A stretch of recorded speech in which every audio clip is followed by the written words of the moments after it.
करेंगे उन सितारों की जो यहाँ की मिट्टी से निकले और खेल की दुनिया के आसमान पर छा गए।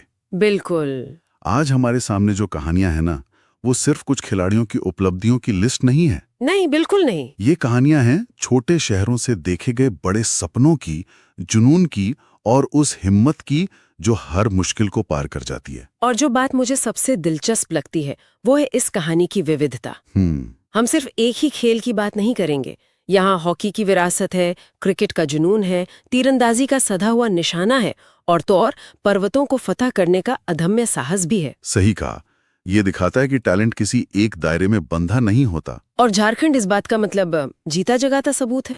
तो चलिए इस सफर की शुरुआत करते हैं उस खेल से जो झारखंड की रगों में लहू बनकर दौड़ता है, हॉकी। और जब झारखंड में हॉकी की बात होती है, जिसे हिंदुस्तान की हॉकी नर्सरी भी कहा जाता है, यहीं से निकले थे भारतीय हॉकी के एक मजबूत डिफेंडर माइकल किंडो। माइकल किंडो वो सिर्फ एक खिलाड़ी नहीं थे, वो एक दीवार की तरह थे। अच्छा जी।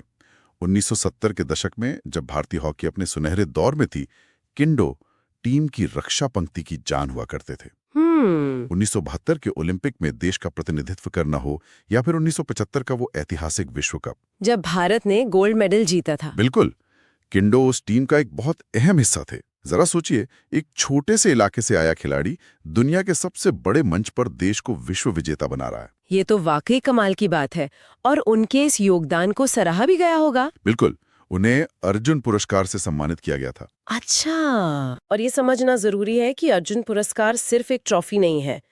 ये सम्मान किसी भी खिलाड़ी को उसके करियर में लगातार बेहतरीन प्रदर्शन के लिए दिया जाता है। मतलब ये एक तरह की मोहर है कि आपने अपने खेल को जिया है। सही कहा, और देश का नाम रोशन किया है। और सिमडेगा की ये विरासत सिर्फ किंडो पर ही खत्म नहीं होती है ना? नहीं, बिल्कुल नहीं। एक और बड़ा नाम है सिल्वानुस डुंगडुंग। सिल्वानुस डुंगडुंग, उन्हें 2016 में ध्यानचंद पुरस्कार मिला। अच्छा, ध्यानचंद पुरस्कार। हाँ, और ध्यानचंद पुरस्कार वो अर्जुन पुरस्कार से थोड़ा अलग है।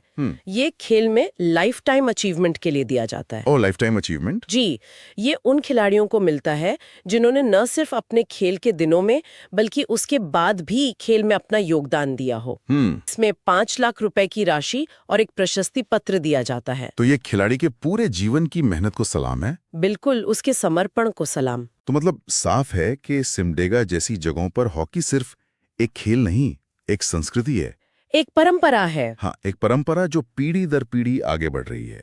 लेकिन अब उस टीम गेम से हटकर एक ऐसे खिलाड़ी की बात करते हैं जिसने न सिर्फ एक टीम को बल्कि पूरे देश को लीड किया।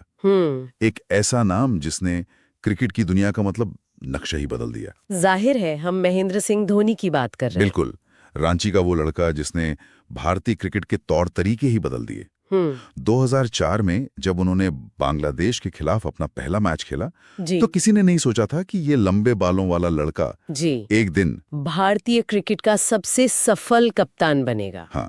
उनकी कप्तानी सिर्फ ट्रॉफी जीतने के बारे में नहीं थी, वो एक सोच बदलने के बारे में थी। बिल्कुल, याद कीजिए 2007 का T20 विश्व कप फाइनल। उफ, वो आखिरी ओवर। हाँ, और गेंद जोगिंदर शर्मा के हाथ में। उस एक फैसले ने दिखा दिया था कि धोनी लीग से हटकर सोचने वाले कप्तान हैं। वो दबाव में घबराते नहीं थे। नहीं, बल्कि सबसे चौंकाने वाले फैसले लेते थे। और नतीजा हमारे सामने है।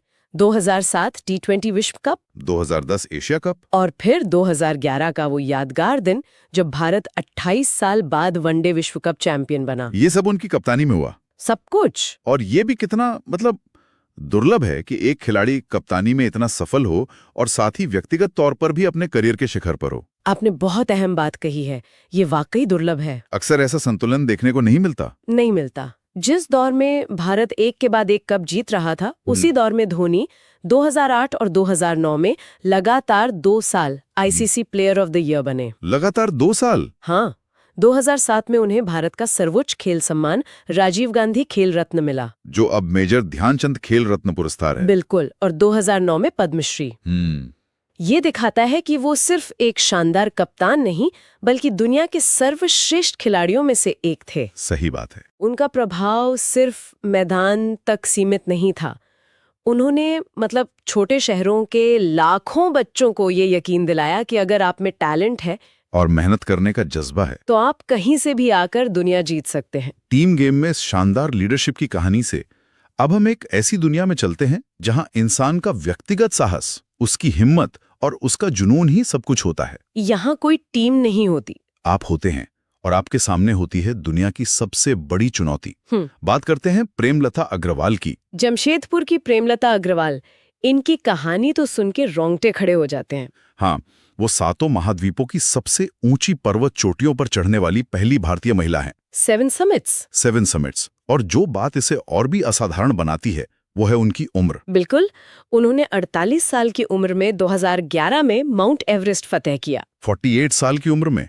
हाँ, सोचिए, एक ऐसी उम्र में जब ज्यादातर लोग अपने जीवन में एक ठहराव महसूस करने लगते हैं, तब वो दुनिया की सबसे ऊंची चोटी पर तिरंगा फहरा रही थीं। ये सिर्फ शारीरिक ताकत की बात नहीं है। नहीं, ये मानसिक दृढ़ता की एक मिसाल है। और उनकी इस हिम्मत को सलाम करते हुए 2013 में उन्हें पद्मश्री से सम्मानित किया गया। 7 समिट्स, ये सुनने में ही इतना बड़ा लगता है। एवरेस्ट के बारे में तो सब जानते हैं, लेकिन बाकी चोटियां, ये सफर कितना मुश्किल रहा होगा? ये बहुत अच्छा सवाल है। हर चोटी की अपनी एक अलग चुनौती है। एशिया का माउंट एवरेस्ट है, दक्षिण अमेरिका का एकोंकागुआ है, जहां मौसम बहुत अप्रत्याशित होता है। ओके। उत्तरी अमेरिका में डेनाली है, जो अपनी भीषण ठंड के लिए जाना जाता है। अच्छा। फिर अफ्रीका का किलिमंजारो, यूरोप का माउंट एल्ब्रस और हाँ, अंटार्कटिका का माउंट विंसन। अंटार्कटिका जी, जहां सिर्फ ठंड नहीं बल्कि दुनिया से पूरी तरह कट जाने का एहसास आपको मानसिक रूप से तोड़ सकता है। बाप रे। और फिर ऑस्ट्रेलिया का पुंचक जया। तो ये कोई 1-2 महीने का मिशन नहीं था। नहीं। उनका ये सफर 2008 से शुरू होकर 2013 तक चला। 5 साल। 5 साल की लगातार मेहनत, ट्रेनिंग और अटूट लगन, ये एक अद्भुत, अविश्वसनीय उपलब्धि है। वाकई, पहाड़ों की उन ऊंचाइयों पर जिस फोकस की जरूरत होती है, अब उसी फोकस की बात करते हैं एक और खेल में। एक ऐसा खेल जहां 1 मिलीमीटर की चूक भी आपको सोने से दूर कर सकती है। तीरंदाजी। हाँ, हम बात कर रहे हैं तीरंदाजी की और झारखंड की एक और बेटी दीपिका कुमारी की। दीपिका की कहानी तो बिल्कुल फिल्मी लगती है ना? रांची में एक बहुत ही साधारण परिवार में जन्मी दीपिका, जिनके बारे में कहा जाता है कि बचपन में वो पत्थर मारकर आम तोड़ा करती थी। मैंने भी ये सुना है। उस निशानेबाजी से लेकर दुनिया की नंबर 1 तीरंदाज बनने तक का सफर, ये किसी सपने के सच होने जैसा है। और इस सपने को हकीकत में बदलने में एक बहुत बड़ा हाथ था, सही मार्गदर्शन और सही सुविधाओं का।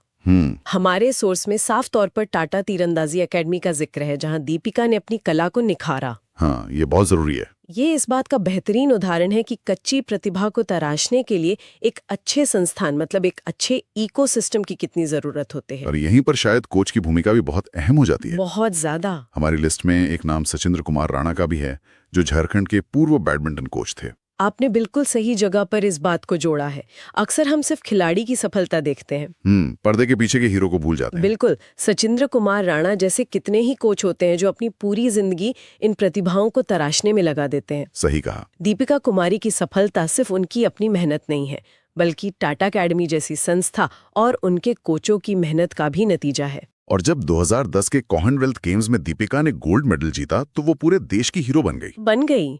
और 2016 में जब उन्हें पद्मश्री मिला, तो ये सम्मान सिर्फ दीपिका का नहीं था, बल्कि उस पूरे इकोसिस्टम का था जिसने उन्हें बनाया। तो आज हमने झारखंड के कई अलग अलग रंगों को देखा।